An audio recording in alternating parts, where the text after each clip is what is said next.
everybody, welcome back to Freaky Deaky Mind. This is Belinda. If you haven't been here before, I welcome you. Like I said, my name is Belinda, and I am here speaking to you on Super Bowl Sunday. The Super Bowl is not a big thing for me, but it is for my partner. He's down there, and he's got himself, he made himself some special things for today, and he'll be doing that most of the time. And then he will harass me to watch the halftime game performance, the halftime show. Yes, he will watch the halftime show, and I might watch that. Actually, I probably will. It'll be easier. Anyway, I hope everybody has a great Super Bowl Sunday. How is your mind today? My mind's pretty good, actually. I had a good sleep last night, which was really good. But a little bit of shopping outside the household, not for very long, just in and out. Took Layla baby with us, or Layla girl. She's quiet in the vehicle when we take her. The other pup, Wally, not so much. He barks at every person, every dog. Actually, he does more than barking. He acts like he's going to jump out the car and attack them when he really wouldn't hurt a fly. But that's the way he behaves. So, what are we going to talk about today? It's 5:08. Today is Saturday. No, this is Sunday. Oh my gosh, excuse me. So, what can we talk about today? It's funny because when I'm not on here, I think about all these different things I want to talk about, but then I don't write them down. And I'm like, oh yeah, that's a good topic. Yeah, that's a good topic. That's a good topic. And then I don't write them down, and then it's weird. It's really weird. So maybe I'll just grab the book, and that's usually what I do when I don't have a topic at hand. I'll grab the book. Okay.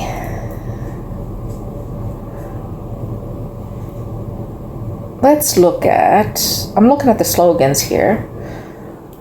We'll look at this one. Know yourself, be honest. Know yourself, be honest. Sounds simple, doesn't it? Know yourself, be honest. Yeah, I know who I am. I'm honest. But are you really? Are you honest with your decision making and who you are as a person? Do you make excuses for the reasons why things turn out in your life? Do you take ownership for different things in your life? Like, I've encountered so many people throughout my lifetime, and I know everybody out there has too, that there's this hardship, that hardship, this going on, that going on. But they never take ownership for their role in that. It seems to be everything outside of them, or outside of what they have done, has resulted in this bad situation, and it's sad because it's to start taking ownership for what your role is in something and say, hey, you're right, I made a mistake, or yes, maybe I shouldn't have done that, or it would have been better if I did it this way. A lot of people still in their mind think that that's it's weak-minded or whatever, that you shouldn't maybe do that, or you shouldn't apologize or whatever. I'm not saying it's wise to go around apologizing all the time. That's a different state of mind altogether. And I'll say that again. We'll talk about that another time. I'm going to have to review these videos to see when I've said that. Those are topics. To take ownership is something that starts when you're young, I feel. And, if your parent gets you to take ownership instead of allowing you or agreeing that if this situation wasn't like that, you wouldn't have done that, and it starts young. It starts really young, and that's when you learn those things, that it's okay to make a mistake. It's okay to to admit that you fucked up, you know? And it takes a special kind of person to do that. Hey, I messed up here. And there's some people that will never do that. Never, never, never, never. I can think of different people in my lives. I can think of family members. I can think of all kinds of things. And it must be really hard to think that everything that's happened in your life and where you are in life is everybody's issue but your own. Yes, there's lots of things we can't control. Absolutely. You know, we can't control. And that's a big thing about let things go, because we cannot control most of the things in life. I'd say anything in life, we can't really control the outcome. We can do things that may move us towards a better life, but we can't really control the outcome 100%. So this is true, but we can, if you want to use the word control, which I really don't like so much, but we definitely have control over how we react to these things. Meaning, the reason why I did really poor in my exam is because I was up all night, I didn't study, or I put it to the last minute to finish that assignment, you know, instead of the teacher made it so hard and they should have made it hard, or whatever, right? So ownership, taking ownership and being honest with yourself, really looking at yourself, is the work it's a lifetime of work. Looking inside ourselves to figure out why we do certain things, and looking at maybe making a choice to change it. And that's another kind of slogan, I have a choice. We always have a choice. We always can change our mind. Most of my life, I didn't think I could do that. I made a commitment, I can't change my mind. I decided I was going to do that, I can't change my mind. I'm not saying quit and change your mind without putting in a full force effort, but I'm saying, yes, you have a choice. You can do something different, you know? And who cares what anybody thinks, you know? And once we start not worrying about what other people think, the choices come easier. Because we are here for ourselves, in a sense, it sounds selfish, but we do have to think about ourselves. We have to make ourselves important. If we don't see ourselves important, then we become miserable people, right? People walk over us. We can't say no. We get taken advantage of. We don't take care of our physical and mental health because everybody else is important or more important. That took me a long time to figure it out. Not figure it out, you know it, but to really do it, I guess. And that's what a lot of things are. You know these things. Someone can talk to you about this. You know, you deserve better. You should, you know, why do you stay in that situation? Why don't you make your life easier or different or whatever? And we know all these things people tell us. We know it. We tell ourselves. But to really make the move to do it and believe it sometimes takes a really long time. I mean, I was well into my adulthood, and you know, until I figured that one out. And then when I did, I became so much more happy. Not saying that I'm selfish in any way. It's not a selfish thing. It's how can you take care of others if you don't take care of yourself, right? Because you may think you're taking care of others, but if you're so unhappy doing it, or it's really dragging you down every single day, you know, you're eventually going to plummet into a bad state of mental health, right? So along the route, you really have to think about how this is affecting me and what are the positives about this situation. Am I willing to put myself continually through whatever the issue is, knowing that the outcome is going to have me sick, right? Am I willing to do that? How much pressure am I going to put on myself? And you have the control. You do. You have the control to lessen that weight on your shoulder. And that's why you have to be honest, right? You have to be honest. Know yourself and be honest with yourself. You know, I'm honest in the fact I know my anxieties and which ones are triggered and what I can do to prevent that, right? Like, I know I hate highway driving. I'm nervous about it, even when someone else is driving. I avoid it. I go longer routes when I'm traveling to see someone or whatever. If it rains or snows and it's dark too, or any of those things, I cannot, I just don't do it. I just don't. And I know different psychologists may say, because I have gone to psychologists and stuff, may say, well, you know, you got to face your fear. You got to face your fear. And I've tried to do that. But my viewpoint is this. I'm never going to take a job that involves traveling long distances. If it does, it's not for me. I know that about myself. I'm honest with myself about that. Why am I going to do that to myself, right? Why am I going to repetitively put myself in a situation that triggers anxiety? That makes no sense. And that's what it means to take care of yourself.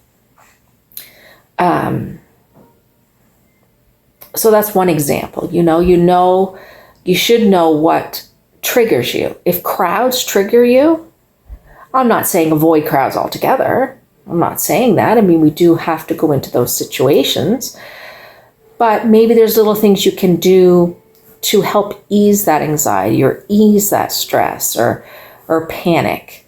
You know, maybe when you go into a crowd situation, it's a gathering, you're close to the door, you know, or you make a decision that you're going to stay so long and then you're going to leave. Or, you know, some people use fidgets, different fidget things, you know, or smells. They have, you know, some certain smell or essential oil or something like that helps in that situation. You know your strategies, and if you haven't really thought about strategies to help you in times of stress or anxiety, know yourself, be honest, think about what helps you. It's not about what helps the next door neighbor or what the psychologist tells you. I mean, they have ideas and suggestions, don't get me wrong. That's very, very good. I'm not saying it's not a good thing. It's a good thing to seek help and talk to someone. But it's also good to think and listen to peers too that have gone through different stressful situations and what has helped them. Let me think. Like, I'm not a big crowded person, and being in a small space with a bunch of people does not do me well. I know it doesn't do my mental health well at all. Because I am putting on, because I'm an introverted person, when I'm in an environment like that, whatever it is, I am wearing a mask. I'm putting on, I don't want to say putting on a show, but I am not truly my true being, because my true being is not a big social butterfly at all. So it becomes even harder when I'm in a small space or an uncomfortable environment. That triggers me. So I want out of there. And that's why I know I have to be honest. When I'm driving in a plane, I hate plane rides. I'm terrified. We've been doing some traveling lately, and I get in a plane and it's just terrible. I've made scenes on the plane. I've cried. Anywho, these different things have happened to me. I tried to come up with strategies like fidget things, you know, closing my eyes, putting on music in my ears, although they won't let you do it during takeoff and landing, which I don't like.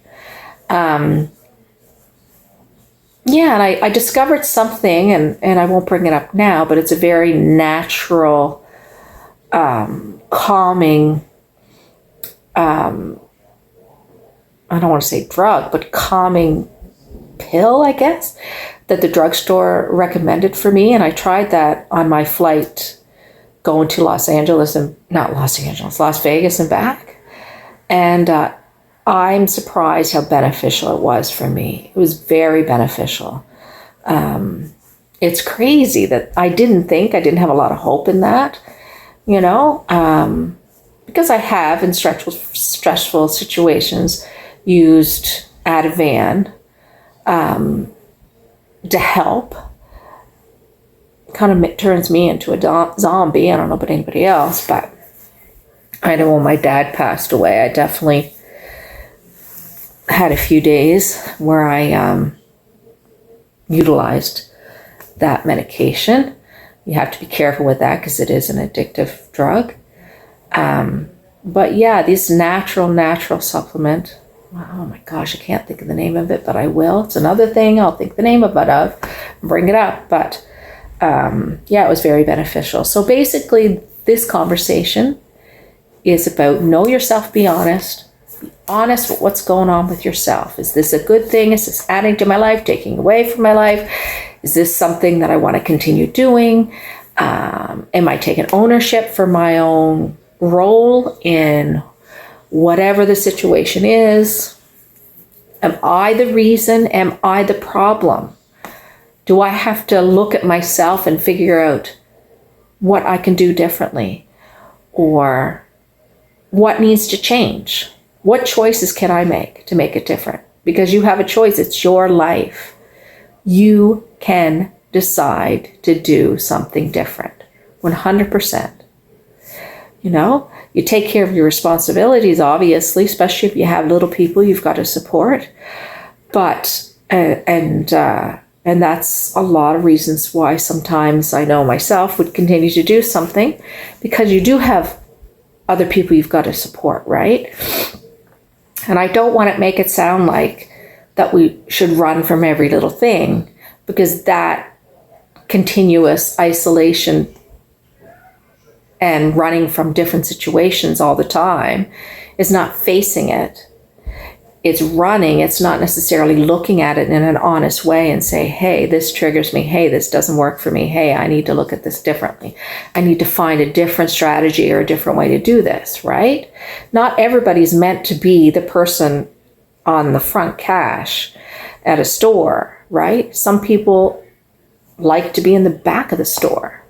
They do better in the back of the store, right? So they figured out a way to continue to still be at that position or job and earn an income and be a productive member of society, but they're not forcing themselves to talk and wait on customers, for an example. That's just a little example, but there's always different ways to do it, without placing blame outside, blaming the customers, whatever. It's easy to not take ownership, and like I said, this starts young and it continues. And if you didn't have it, you can change it. You can take a look at a situation you've gone through recently. Just say something happened. You look at it and go, what was my role here? What could I have done differently? Right? Where did I mess up? Not they did this, they didn't do that, they didn't give me enough time. They, I don't know, were mean, they didn't understand me, that all these things, right? What could have you done, to be the best that you can be? And I think that's it. I think I've talked.